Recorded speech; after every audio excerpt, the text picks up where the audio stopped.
Hi, welcome to Peace. I'm Emma, and I'm so glad that you've joined us in worship today. Before we get started, I'm going to go over a couple of things that are happening in the life of our church. We're continuing to collect gift cards. We're doing this for continued crisis care, especially with the start of the school year. We know a lot of families are having some struggles at this time, and we want to be able to provide in this way. So if you want to, go out, pick up a couple gift cards and bring them to church, bring them to the office, and we'll be happy to give those out when people are in need. If this is your first time here at Peace, welcome. We're so glad that you're here. Whether you've joined us in person or online, we would love for you to connect with us at the Connect page. So what you can do is scan this QR code or go to comefindpeace.org/connect and fill out a little information about you so that we can get in touch with you and let you know a little information about us. Also, during this time, you can give of your tithes and offerings. You can do this at peaceumcgiving.org or by going to the QR code that's on the screen. And this is a way that you can give of your tithes and offerings safely and securely. And if you're in the room with us, we have offering plates around the church that you can give there as well. As we head into worship this morning, or whenever you're watching with us, I pray that together we can find peace.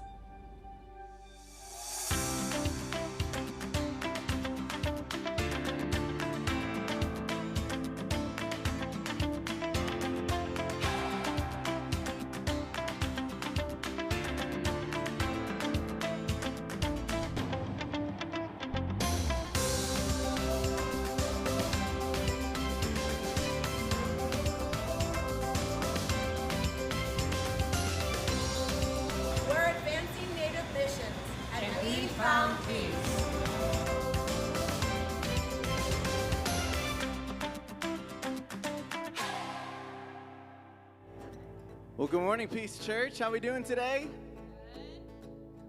Oh, I said, how we doing today? All right, we ready to worship? Let's stand together. We're going to worship the Lord together.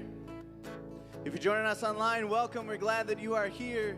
We invite you to remain seated on the couch with a cup of coffee if that's comfy for you.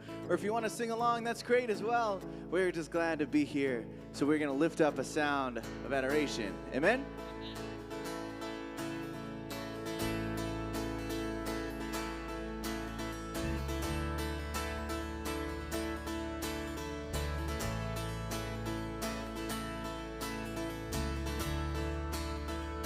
When we were lost ones, sing it out. When we were lost ones, you were the shepherd that carried us home. When we were prodigals, you ran to meet us with open arms. And we can't hold back our praise. When we were refugees, you were the one who took us in. And when we were enemies, you paid the price for all our sin. And we can't hold back our praise. Here we go! This is the sound of adoration. Oh, how we love you, Jesus, we love you. You are the joy of all creation. Oh, how we love you, Jesus, we love you, yeah. You're the risen one. You are the risen one. You conquered death and made a way. You sang our freedom song. Now we are dancing on our chains. And we can't hold back our praise. This is the sound of adoration. Oh, how we love you, Jesus, we love you. You are the joy of all creation. Oh, how we love you, Jesus, we love you.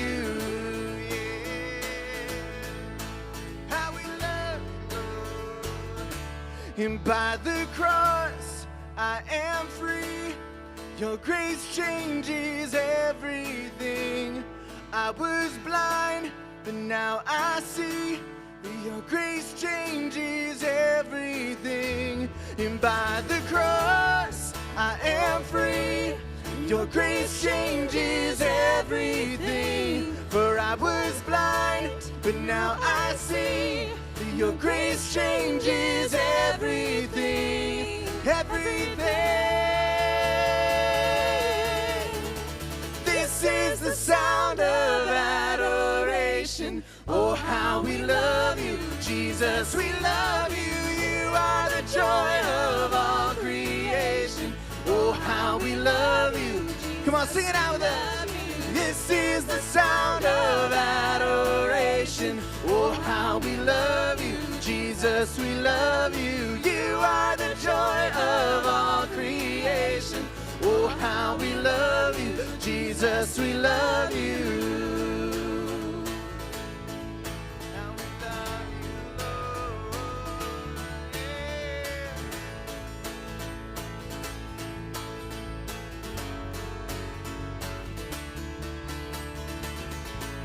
Amen, church. We lift up that sound of adoration. We sing of the goodness of our God and all that he's done for us. Like how he's turned graves into gardens on our behalf.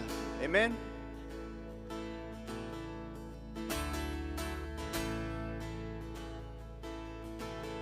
And I searched the world, but it couldn't fill me. A man's empty praise and treasures that fade are never enough. Then you came along and put me back together, and every desire is now satisfied here in your love. Oh, there's nothing better than you, Lord. There's nothing better than you, Lord. There's nothing, nothing is better than you. And I'm not afraid to show you my weakness, my failures and flaws. Lord, you've seen them all, and you still call me friend. 'Cause the God of the mountain is the God of the valley, and there's not a place that your mercy and grace won't find me again.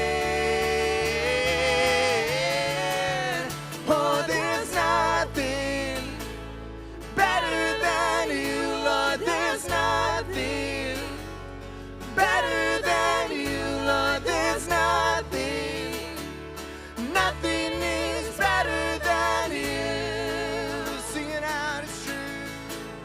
Oh, there's nothing better than you, Lord. There's nothing better than you, Lord. There's nothing, nothing is better than you.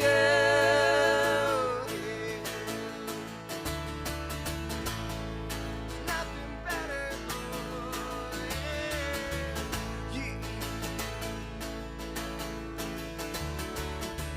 You turn mourning to dancing.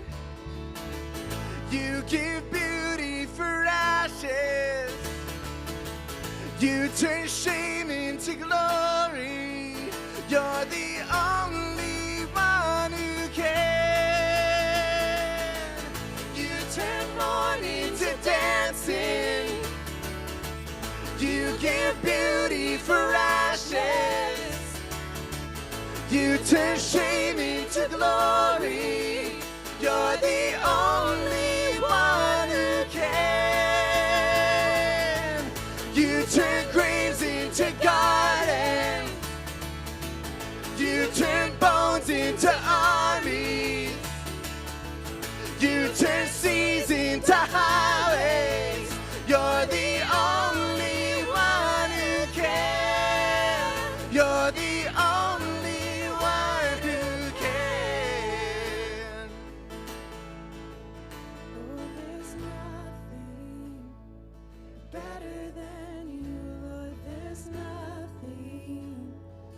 Better than you, Lord, there's nothing.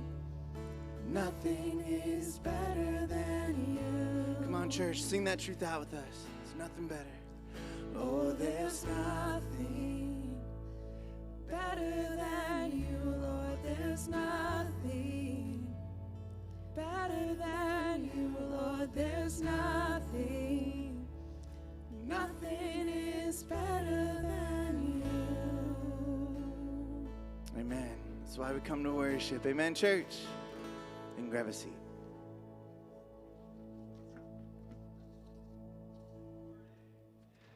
It is great to see all of you. My name is Jim Burlow. I'm the pastor here, and I know Gabe just invited you to take a seat, but I'm going to actually ask that you please stand back up.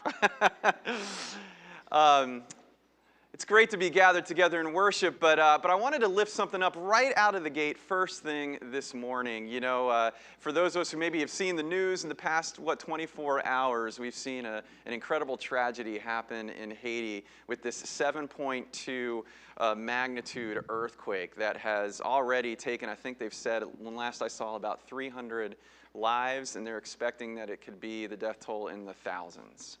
And as a church, we need to lift up this community in prayer. And just so you know, we have it as the United Methodist Church at United Methodist Committee on Relief. It's umcor.org.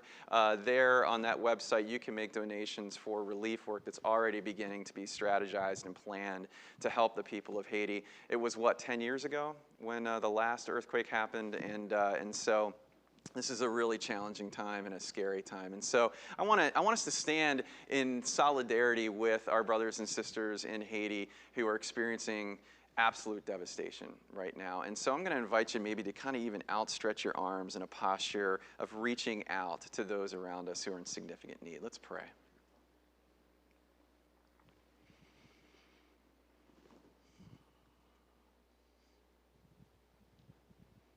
Oh my gosh, Lord, there are times when we can't even imagine the devastation that your children might be experiencing.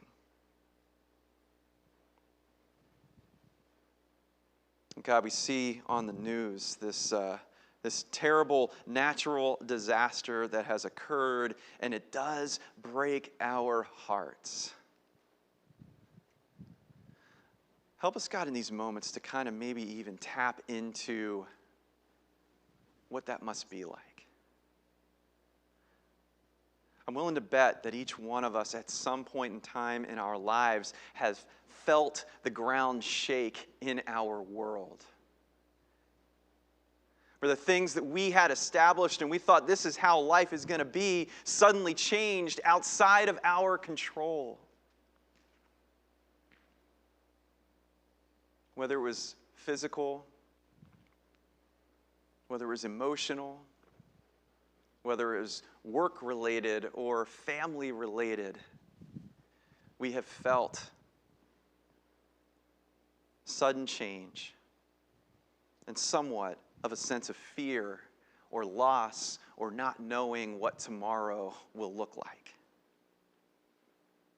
And so open our hearts in these moments, Lord, to tap into those feelings once more, to compassionately draw near to those in Haiti who are facing an insane amount of devastation. Crumbling buildings, broken hearts, significant loss.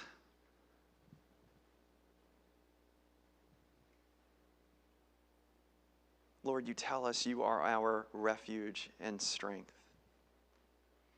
that you are an ever-present help in trouble.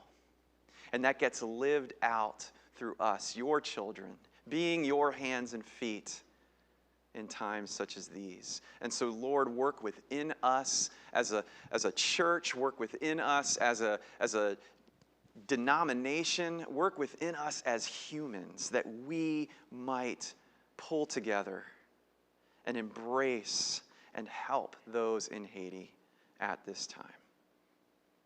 For we pray all of this in your holy and blessed name. Amen. Amen. Thank you for that. Please go ahead and have a seat. Thanks for taking that time with us this morning. It's great to see all of you. And as we get started this morning, I'm thinking about for some reason when my kids were little. So my son Zach, he's always looked after his little younger sister Madison. When she would get excited, when they were little kids, right? When she would get excited about something, he would then get excited about it, right? When she was looking for something, he would go and get it for her and help her find it. I mean, it was wonderful the way he looked after her, right? He loved her from day one. And it would always be great until Madison would get upset about something, or dare I say, maybe a little bit in trouble about something. So here's an example for you. One evening, I'm making dinner, which is like a monumental feat in and of itself, right? And I had Madison propped up in front of the TV to occupy her while I'm cooking, like any good parent does, right? And so she asks for a snack, and I told her, I was like, hey, Madison, we're getting ready to have dinner, so no, you can't have a snack. Well, Madison wasn't happy about that answer. So she asks again, Dad, can I have a snack? And I told her, Madison, I already told you, no, you can't have a snack. This isn't going to happen. And so we go back and forth like this, and the tension begins to grow. Has anybody been through this experience as well, right? The tension starts, and then out of nowhere, Madison loses it, right? She throws her sippy cup across the room, flings herself onto the floor, and then starts crying. So I'm in the middle of cooking dinner, right? So I stop, I run over to her, I'm checking to make sure she didn't hurt herself or whatever, starting to scold her for acting out in that way. And all of a sudden, Zach comes running into the kitchen, he kicks a chair, he throws himself onto the floor, and he starts dramatically crying louder than Madison. And so now, here's the situation. I've got two crying children, my food is burning in the kitchen, the smoke alarm is going off. Welcome to dinner time at the Burl House. But I wonder if what Zach was doing was something that maybe we should all consider doing from time to time. Follow me here. He didn't really like what was happening with Madison. He felt that Madison was being treated unjustly. And so if you follow me here, her anger became his anger. Does that make sense? Her emotion became his emotion. So we just started this series. It's called Solidarity. It's all about the ways that we are called to come alongside the marginalized in our community. And it's not so much about finding ways to help the marginalized as much as it is placing ourselves in a position and a posture of mutuality with those who are in significant need in our community. And so last week we talked about having compassion for another person's pain. And today, let's give ourselves permission to get angry. Angry about the unjust situations that exist around us. Amen? And as we kind of start diving into this, we're going to welcome the kids to join us in worship with Julie and her children's story as they kind of talk a little bit deeper about this subject. Let's put our hands together and let's welcome the children's story. This is my last meeting. Yeah. What Caden is telling us is that this is his last children's story because it's theoretically in youth. Thinking over all of the children's stories that we've done, can you think of maybe one of your favorite ones? Where Pastor Jim was on vacation and he was like, "Hey, dudes!" If you search it up right now. Well, hello! It's My Pastor Jim. It's our pastor. Hello! Well, I am on vacation. Somebody tell me, what is the word evolve? When one thing changes, this is a perfect example. A caterpillar evolves into a butterfly. What are some other things that have evolved? Phone. Like Phone. TV. Yeah, TV. Yeah. TVs. That's a good one. A, the church. B, practice of religion. And how we interpret the Bible. Because how many episodes have we done? At least 50. There you go. Can anybody see me? Yeah, I totally see you. I totally see you. Do you guys have a hat? Yes. All right, I'm going to give you both a minute to run and go get a hat. All right, ready, go. Love it.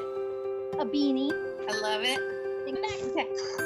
I love it. Okay, Brandon, tell me about your hat. It's a fedora. Okay. How about you, Kaden? Tell me about your hat. I got it from my dad for Christmas. You guys have money. My sister has $35, right? The last time I checked, I had $17. I did have at one point $100. How do you have money? You guys, do you have jobs? No, but my sister uses it for basically scavenging. You have $41 finding money. And from me giving her money as well. You didn't even let's give it up for Kaden. Yeah. I'm going to get started on the children's story. Do you know that you have an image? An image. What's an image?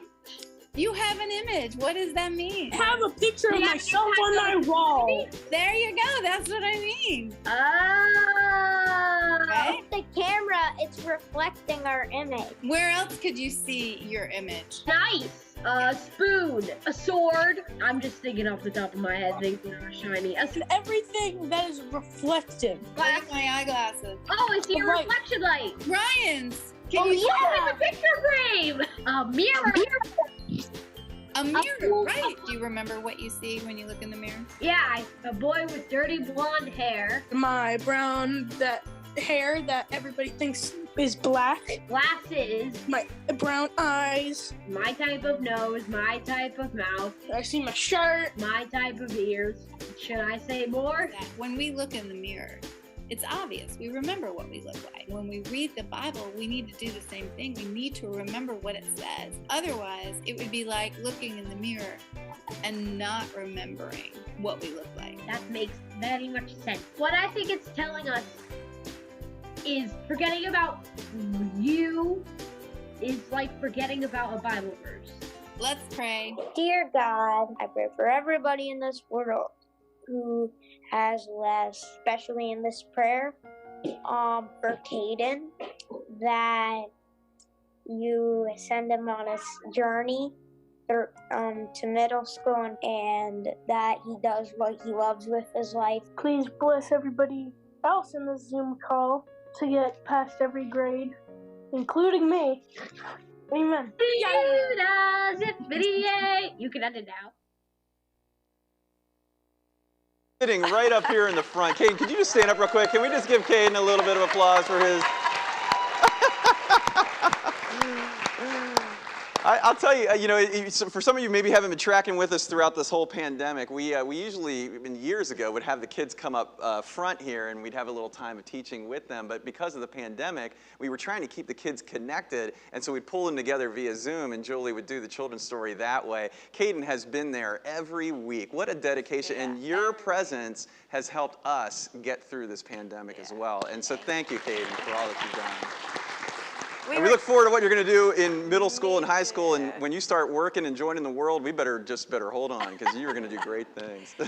Yeah, and it's funny too, because I was telling the kids on Zoom, I said, I bet you are famous. Like, people know you, but you don't know them just because of the nature in which you are a part of worship. But so eyes are watching you, Caden. Yeah, exactly. So it's always fun, and I'm sad to see you go, but you're not really gone. You're just moving on. So. That's right. That's right. So That's exciting. right. Yes, vision trips, exactly. So anyway, speaking of that, school started this week, and I think it went off really well, and I love it. When the seasons change, and starting school is one of those things that kind of makes me feel like a new beginning. Yeah, it was great. Yeah, and the preschool is doing well. We got that open, and we've got our new director Jamie Vogel is doing a great job getting things launched there, and so just things are good. But it is definitely a season of change in the air. And and speaking of change, we wanted to kind of announce to the congregation. So our business manager in our office, Jana Hart, has been a part of our church, or part of our staff, I should say, for 15 years. And this past Friday, we celebrated the end of her time here in her ministry and all that she did for this church. And so this is somebody, I got to tell you, she's a rock star, and she has been through many different transitions and changes through the life of this church. In fact, she's actually worked for the conference for almost 27 years, and so she's one that's not into very big public displays of anything, and so she didn't want a lot of fanfare and didn't want to come up in front of everyone. So she asked that we wait to announce this until after her last day. But could we, in a sign of solidarity, can we give Jana applause for all of the work that she's poured into the lives of so many? And so we celebrate her, and we wish, and blessings upon her and Kevin and their son Keenan in the years to come, and all the great things that she's got lying ahead of her. And then we've got things in place and a strategy in place for what we're doing with our office, and we'll communicate that with you next week in terms of where we're going with that. But we definitely are going to miss Jana, that is for sure. Yes. So as we move forward in the worship service, I do have to say I'm curious to see where we're going with this scripture today, because it feels like what it's saying is that we shouldn't get angry. That's right. It kind of does. But let's before we get too far ahead of ourselves, right? We don't want to jump to any conclusions. Let's go ahead and hear the scripture reading this morning. We've got Jane Moore reading it for us. It's James chapter 1, and it's verses 19 to 21. And so let's welcome Jane Moore.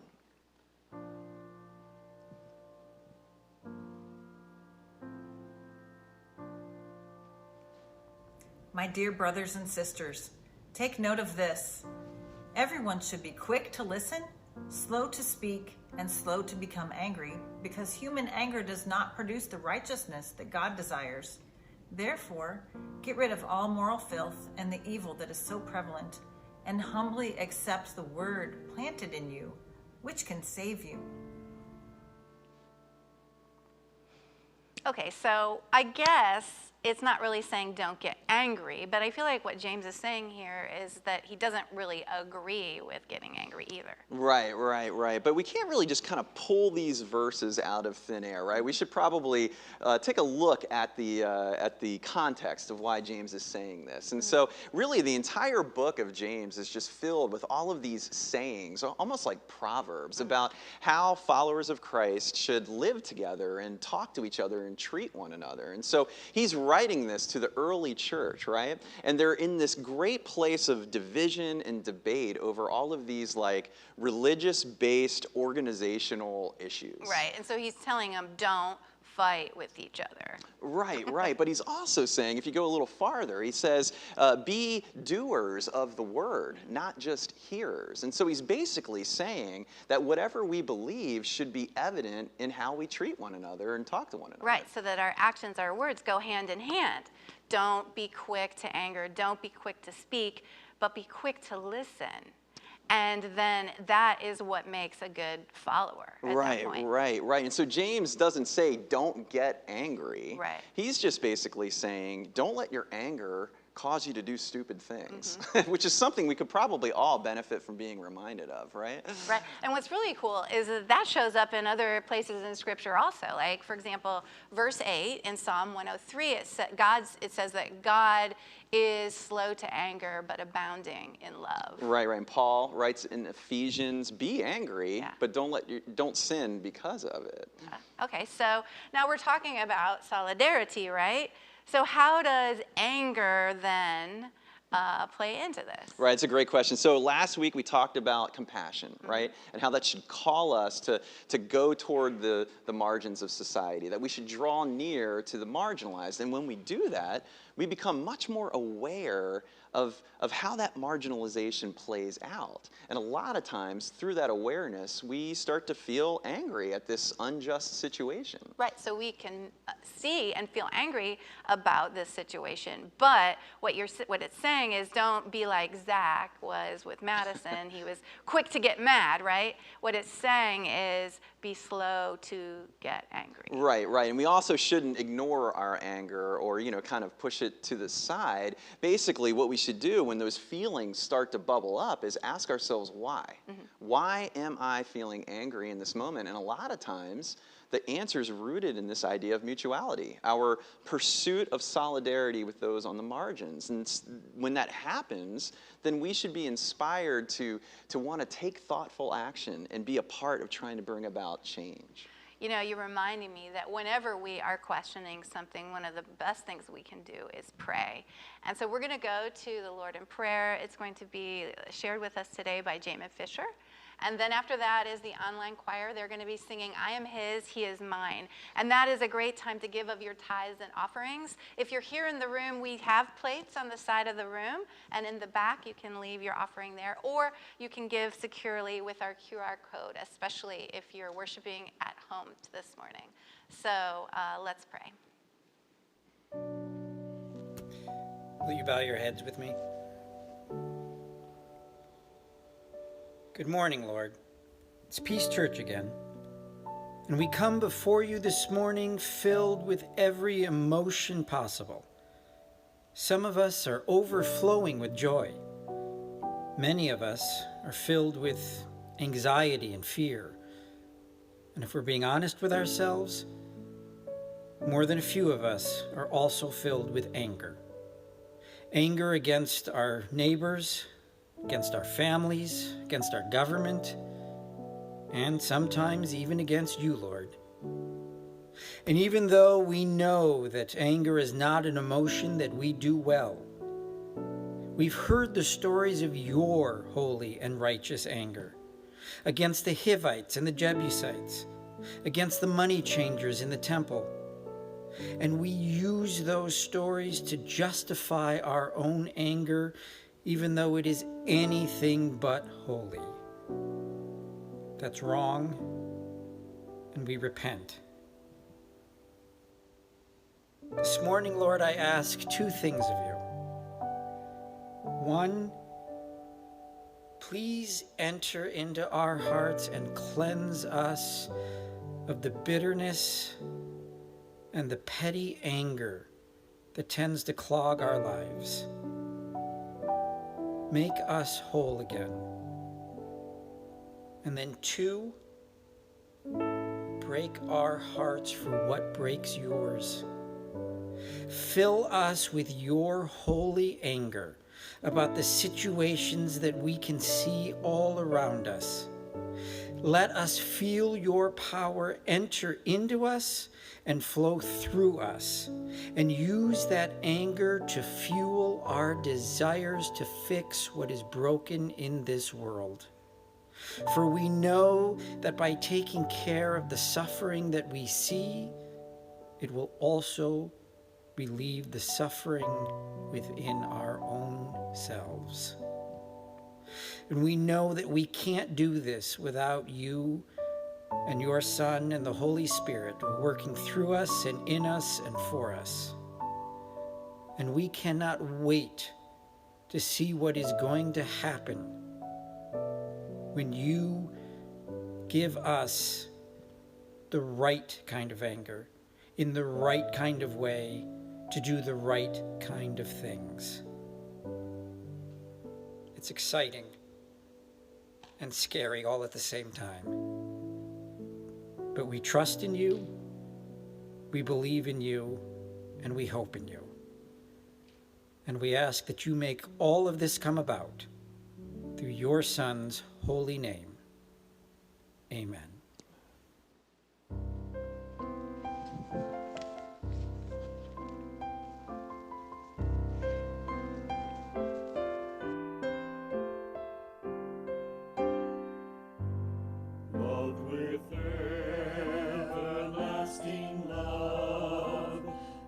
By grace.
Amen. Amen. You know, I don't know about you guys, but it feels like everywhere we look, we're seeing outward displays of anger. Have you noticed that? I mean, it's like we're surrounded by it. People are arguing about whether to wear masks or not. People you see on the news fighting on planes. We're even arguing about which side of the Twix bar is better, you know? Is it just me, or does it seem like people are honking their cars more even now? And this is nothing new, though. Studies even show that our levels of anxiety and anger were at an all-time high long before the craziness of 2020 began. And so we look at our world now, and between a global pandemic, social unrest, all sorts of division within our country, some have said that it's like we're living in this big anger incubator. And so I'm assuming that for most of us, this is far from ideal. I mean, does anybody really enjoy being angry? Do you? Anger can be difficult. It can be destructive. It harms relationships. It ends marriages. It causes wars. Anger produces high blood pressure, digestive problems, chronically bodily pain even. It's no wonder that we read in Ecclesiastes, anger lodges in the bosom of fools.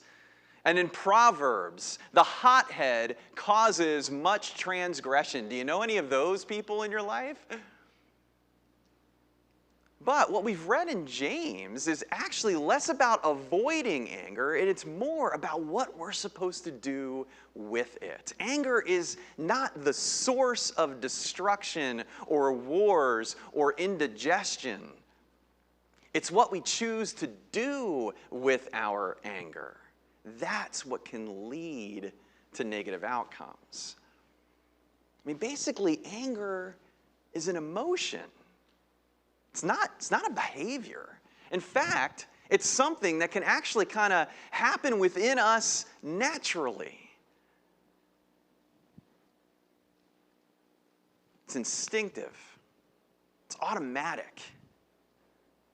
It almost, in some ways, alerts us to something that's wrong. Therefore, it becomes kind of like this useful tool for us, especially when it comes to matters of injustice. Do you know that, that babies, when only they're even just a few months old, can already tell at that point right from wrong, and they will react accordingly? Studies have shown that even animals have this kind of built-in sense of knowing when an injustice has occurred, and then they will get angry over it. It's called inequity aversion, right? And so I saw this really great video recently. It's from a TED Talk where two monkeys were being taught this task of handing the researcher a rock, right? And every time that they would do this correctly, they would receive this delicious piece of cucumber as a reward. But watch what happens after a few rounds of this, where one of the monkeys is given a sweet-tasting grape instead of the cucumber. You guys want to see this? Check this out. Watch what happens. The one on the left is the monkey who gets cucumber. The one on the right is the one who gets grapes. The one who gets cucumber, note that the first piece of cucumber is perfectly fine. The first piece she eats. Then she sees the other one getting grape, and you will see what happens. So she gives a rock to us, that's the task. And we give her a piece of cucumber, and she eats it. The other one needs to give a rock to us. And that's what she does. And she gets a grape. And she eats it. The other one sees that. She gives a rock to us now, gets again cucumber.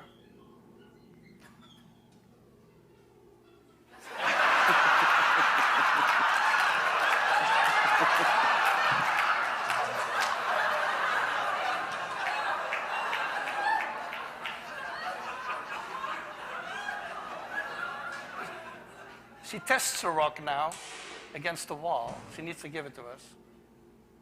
And she gets cucumber again.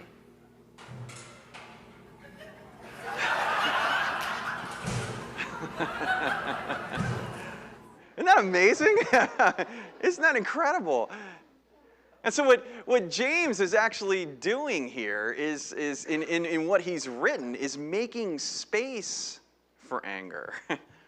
Remember, James is instructing the church in the midst of all of their division and debate not to just be hearers of the word, but to be doers of the word. He's saying, be slow to speak, quick to listen, and slow to anger. In fact, the Greek word for that is used here for becoming angry, it's orge. But it's different than some sort of like explosion or outburst of anger. Orge emphasizes this slow burn within us, a persistent feeling that grows and develops and takes shape over time. And so if we read just a few verses past what we read this morning, James gives the reason for why that anger should develop over time. He instructs the church in verse 27 to care for the orphans and the widows in distress.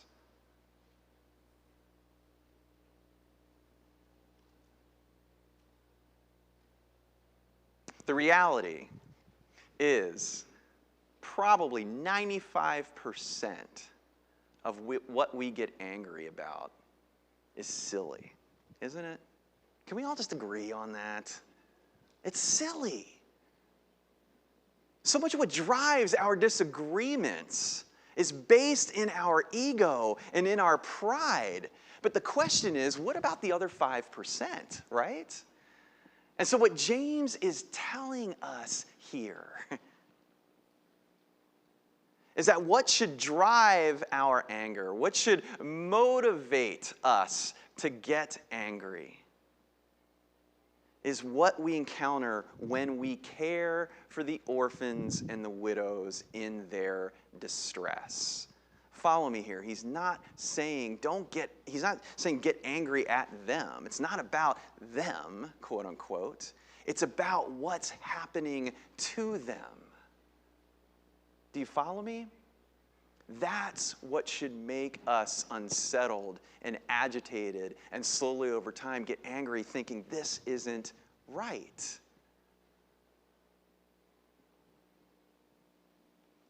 Our understanding of the plight of another person, it can't take shape until we draw near to and get to know someone in that position. Does that seem fair to say? And so when that relationship is formed over time, the realities of the injustice that that person is encountering, it begins to take on a whole new meaning for us. It got personal. And when it gets personal, things impact us differently. James Baldwin, this critical voice in the 1960s civil rights movement, he wrote, I really want you to hear this and read this. Let this quote sink in. Ignorance, allied with power, is the most ferocious enemy that justice can have. Oof. Now, by ignorance, Baldwin isn't meaning or referencing being stupid or being less than. No, what he means is not knowing what you don't know.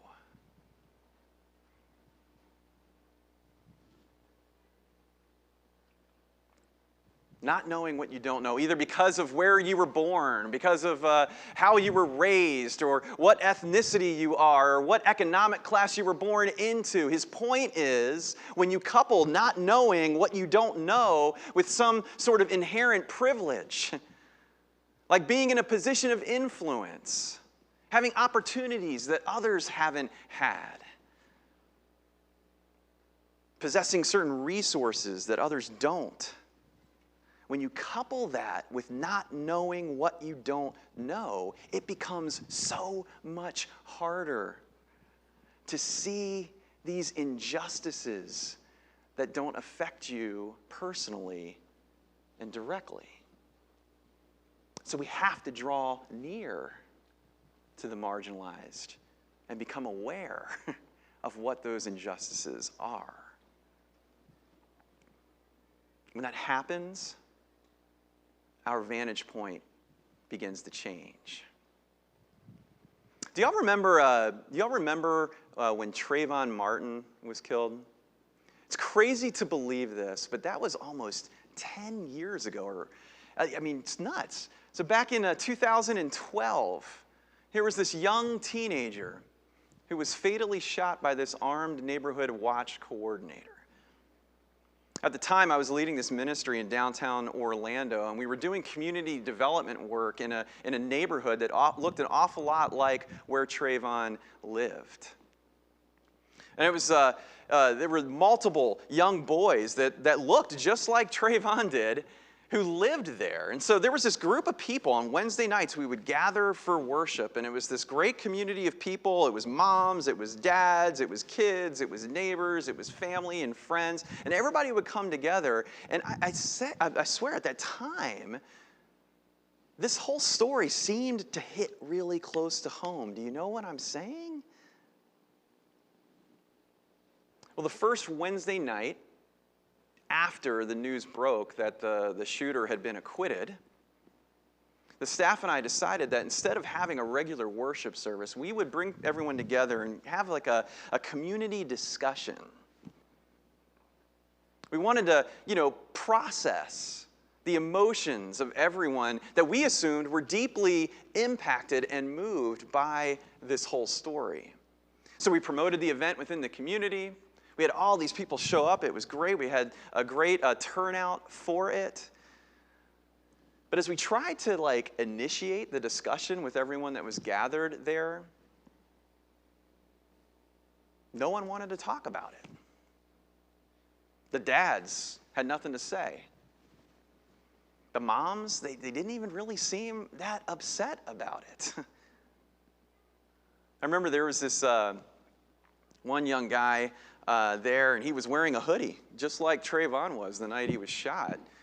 And he didn't seem upset at all. He was like playing with his sister the entire time. And so at one point, I just looked at everyone there, and I just asked, is anybody even upset about this? And this one mom, she raised her hand. She was in the back of the room, and she raised her hand, and she stood up. And everybody kind of turned to look at her. And she said, Pastor, we see this happening every day. This might be new to you, but it's not to us. We're so busy trying to put food on the table, trying to take care of our kids, trying to work real hard just to get through day to day. We don't have time to get angry and speak out about things like this. I was floored.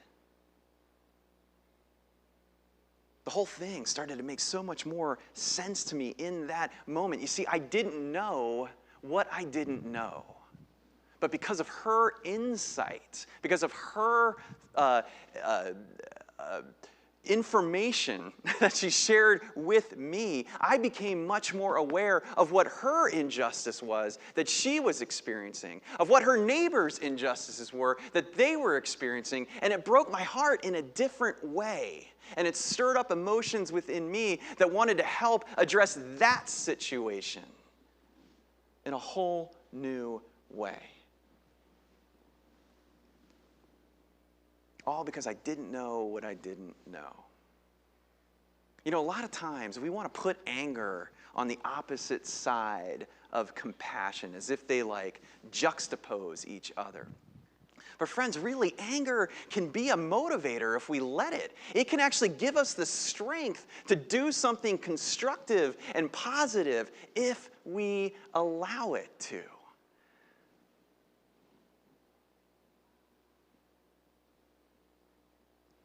You know, a lot of our negative emotions that we feel, things like sadness, loneliness, hurt, those emotions, they provoke inside of us this avoidance response, right? It's like we want to just kind of shrink away from whatever the obstacle is or the situation that we're facing. But anger works differently. Anger creates within us this like overcoming response where we want to face the obstacle and we want to overcome the challenge.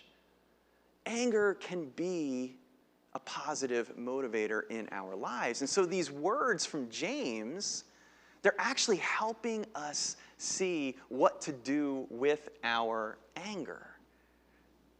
Think about this. If we speak too quickly or we speak too harshly, then we're not really thinking of others. We're being driven by a selfish motive. Think about your own arguments that you've been in recently about this. If we interrupt another person, right? If we talk over another person, then really all it boils down to is we're trying to win the argument as if it's some sort of like battle or like a game, if you will. And again, that's just a selfish motive. So what James is saying when he says, be slow to speak, quick to listen, those are others-focused actions. When we do those things, we put others first. We put their needs ahead of our own needs. And so the more that we engage with the marginalized, the more that we just close our mouths and open our ears and listen to the marginalized, the more aware we become of that marginalization and the more moved we are to do something about it. Theologian Richard Rohr, his writings are what this series is based on. He says that the best criticism of the bad is the practice of better. Don't zone out on me here. Remember that quote. Write it down if you have to. Take a picture of it, because I think that's something that we can all take with us through this week. The best criticism of the bad is practicing better. And so that slow build of anger inside of us, that anger at the injustices that happen around us, as it swells, we shouldn't lash out. We shouldn't scream. We shouldn't throw things. We shouldn't fight.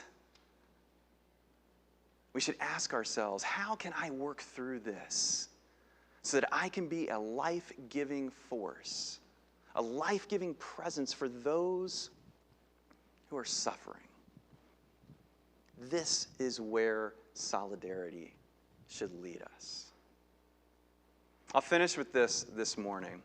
You guys remember Zach's emotional response to Madison's perceived injustice? Do y'all remember that? Because I sure do. Do you remember that moment I was telling you about? It played out in other ways, too. I remember around the same time that had happened, little elementary school-aged Zach was sitting at the dinner table, and he was crying. And so his mom and I asked him what was wrong, and he said he was worried about Brandon. Now, for those of you who don't know him, Brandon Sangster was the youth director here at Peace for many years. And he and I are really good friends. We worked together for many years right here at this church. He was one of my youth counselors when I was the youth director, and then he worked as my assistant for a little while before he became the youth director. But our friendship extends well beyond youth ministry. I mean, he is a regular fixture in my home. He and I have shared so many adventures, so many hurts, all sorts of different things together through the years. His wife, Gigi, and they used to babysit Zach and Madison when they were tiny, tiny little ones. I mean, Zach adores Brandon. He loves Brandon. Well, that night, when we were sitting at the table, we asked him what was wrong, why he was worried about Brandon. He said that day in school, we learned about Martin Luther King Jr. and how good of a person Martin Luther King Jr. was. And then he said, Dad, we also learned how he was shot and he was killed. And through his tears, he said to his mom and I, Brandon's a good person too. Is he going to be shot?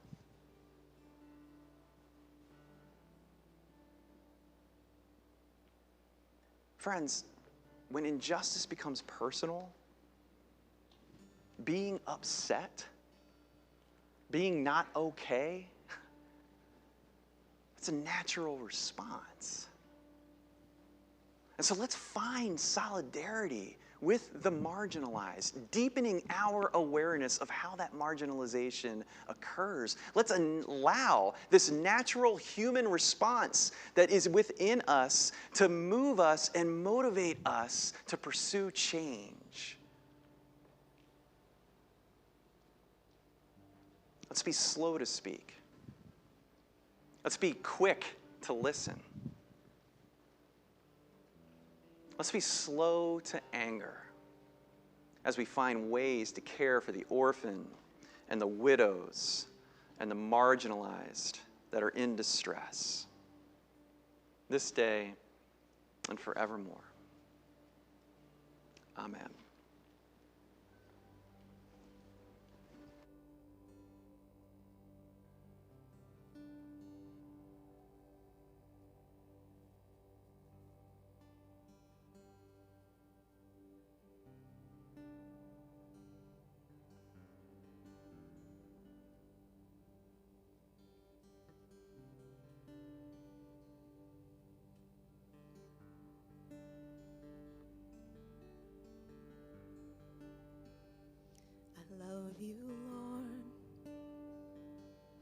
Oh, your mercy never fails me. All my days I've been held in your hands. From the moment that I wake up until I lay my head, I will sing of the goodness of God.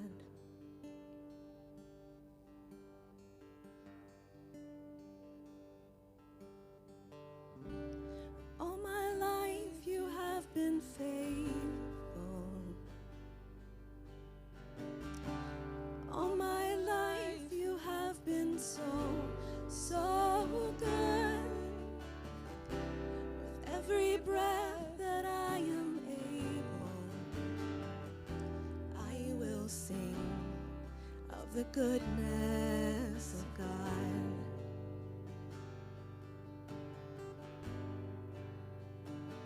I love your voice. You have led me through the fire in darkest night. You are close like no other. I've known you as a father. I've known you as a friend. I have lived in the goodness of God. All my life you have been faithful. And all my life you have been so, so good. With every breath that I am able, I will sing of the goodness of God.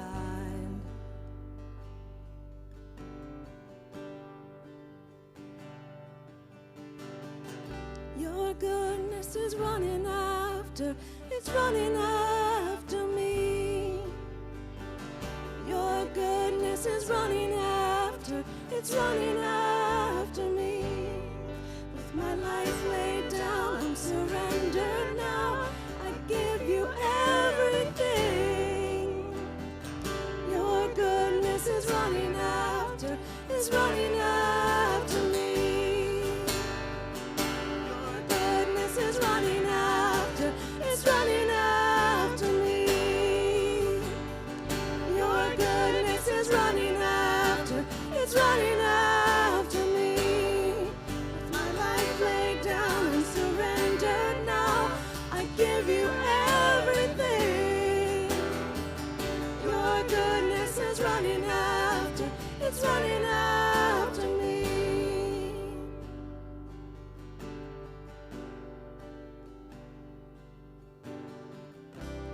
All my life you have been faithful. And all my life you have been so, so good.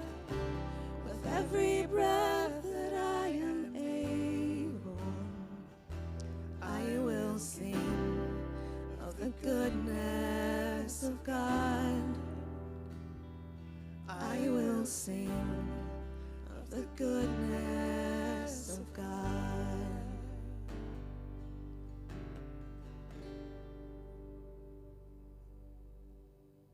In just a moment, we'll be invited to come forward and we're going to share together in this sacrament of Holy Communion. On the night in which Jesus was betrayed, he took bread and he gave thanks to God and he broke it. And he said, "This is my body which is given for you. Do this as often as you engage in this act of breaking bread at the table together in remembrance of me."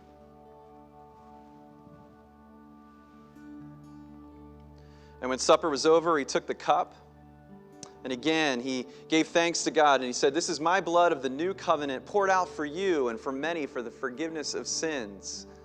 Whenever you gather together and share in this meal together and drink from this cup together, do so in remembrance of me." Let's pray.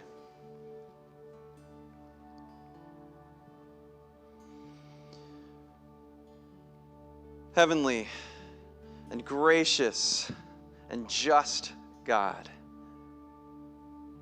In these moments, we open ourselves up to you. We can think of a million examples, Lord, of the ways in which we have allowed our anger to get the best of us. We can think of a million ways, Lord, of how we have engaged in disagreements in a way that probably didn't make you proud.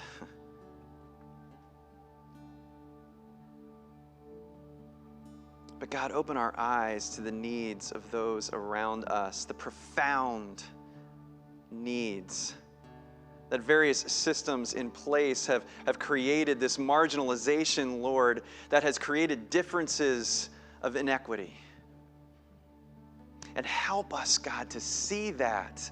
And as that anger begins to slowly develop within us, help us not to have an outburst, but to help us to turn that emotion into positive, constructive change. And so move within us, God. Open us up. Help us become aware of those areas where we can be the change. And so use this bread and this cup to forgive us. But also use these elements to pull us together once more, that we would be one. One body, one community, one humanity, worshiping and praising you. For this in your holy and blessed name that we pray. Amen. Just a moment, you'll be invited to come forward. We'll place a wafer in your hand, and then there's a cup, and we ask that as you take in the elements, you wait to do that until you're kneeling at the prayer rail or back at your seats, and just remove your mask quick enough to take in the elements and then put it back on. You'll see these candle stations in the corners of the room, and that's a place for you to light a candle and lift up someone in prayer that's on your heart. Maybe it's a family or a friend or a coworker or whoever, but just to do that as an act of prayer. And then we also, like Julie said, we've got our offering plates here at the front and in the back. If you want to place your offering in the plate at that time, we invite you to do so. But let me just remind all of us that this is not a closed table or a table for some. You don't have to be a member of this church. You don't have to be a member of any church to participate in this sacrament. We invite you to come forward because there is a seat for you, no matter who you are, at this table. And so come forward and let's share in this act together. It's your time. You can come forward.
till from heaven you came running.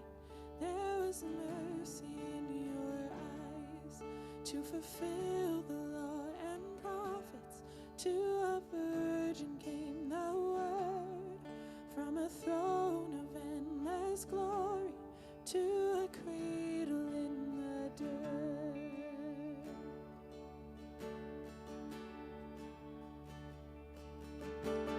Praise the Father, praise the Son, praise the Spirit, three in one.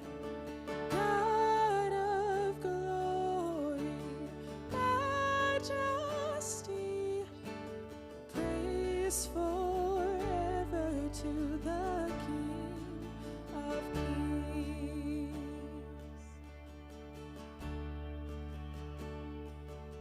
To reveal the kingdom coming and to reconcile the lost, to redeem the whole creation.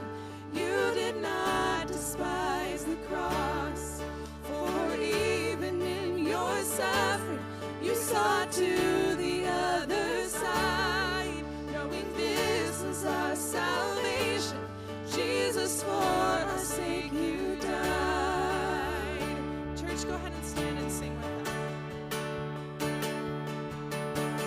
Praise the Father, praise the Son, praise the Spirit, three in one.